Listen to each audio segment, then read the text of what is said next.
Vous écoutez RTL. RTL Matin. Bernard Poirette. Invité de RTL Weekend, le grand mathématicien Cédric Villani, bonjour.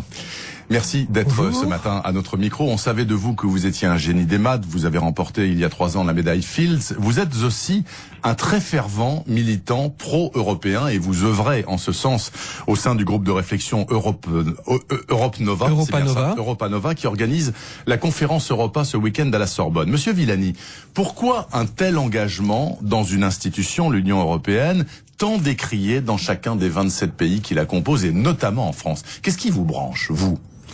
Je dirais que dans mon cas, il y a d'abord une conscience européenne qui a commencé avec ma formation.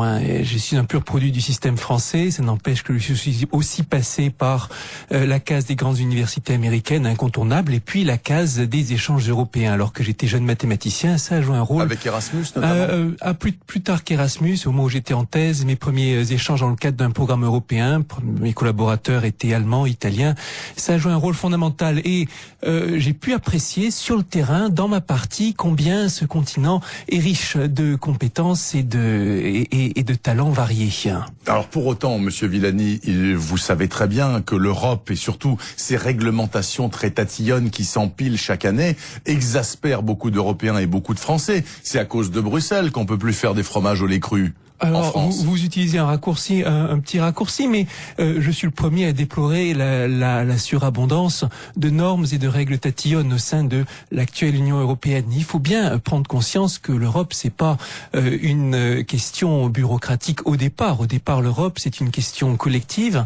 C'est notre conviction au sein d'Europa Nova que la réflexion sur l'Europe doit passer non pas uniquement par des réglementations, des critères, des règles, des questions économiques ou politiques, mais aussi et surtout d'abord par des questions qui touchent au cœur de chacun d'entre nous, les questions de formation dont j'ai déjà parlé, les questions d'échange, les questions culturelles, les questions scientifiques et artistiques. Et c'est bien de ça que nous allons parler dans cette conférence Europa dans les 2 jours qui viennent. Cédric Villani, dans votre esprit, quand vous parlez de l'Europe, est-ce que vous imaginez une Europe sans frontières et avec un seul gouvernement qui dirigerait les 27 pays, voire plus s'il y en a d'autres qui adhèrent ?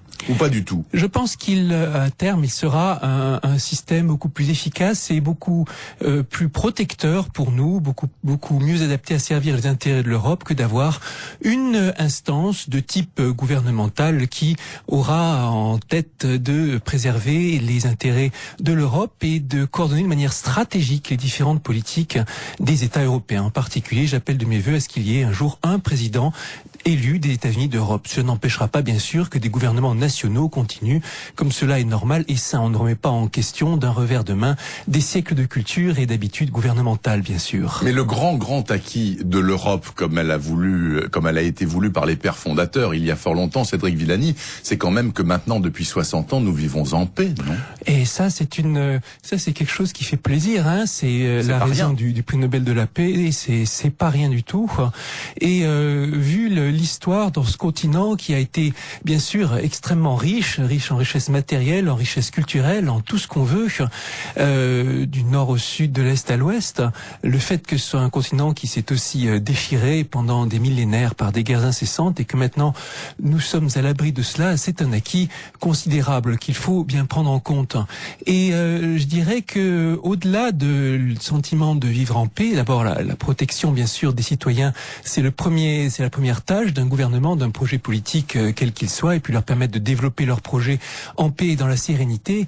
Le potentiel de rencontre, d'enrichissement qu'on peut maintenant appréhender de manière très tangible à travers les voyages tous azimuts au sein de l'Europe, c'est quelque chose qu'on peut découvrir en toute sécurité et qui est vraiment extrêmement fort. C'est aussi la raison de mon engagement politique au départ. Mathématicien, j'aurais jamais pensé à faire une carrière, enfin en tout cas de mener des actions de type politique comme celle qu'on va mener avec cette conférence Europa pendant 2 jours où on a invité une 60aine d'intellectuels à venir débattre au campus des Cordeliers, Paris-Sorbonne, de 10 thèmes qui nous semblent fondamentaux pour l'avenir de l'Europe. On parlera économie, on parlera politique, on parlera aussi culture, on parlera bien-être, on parlera science, on parlera du rêve et de tout cela. Et si je me suis engagé dans cette aventure, c'est avant tout parce que dans le cadre d'un programme organisé par Europa Nova, j'ai été amené à rencontrer des dizaines de jeunes issus de toutes sortes de spécialités, toutes sortes de pays qui m'ont fait vraiment voir une vision nouvelle sur l'Europe et sur tout ce que les rencontres peuvent vous apporter d'enrichissant. Eh bien, écoutez, ce sera sans doute passionnant à suivre aujourd'hui et demain à la Sorbonne, je le précise. Donc, dans une demi-heure, ce sera l'ouverture de la conférence par Enrico Letta, oui. Guillaume Clossat, fondateur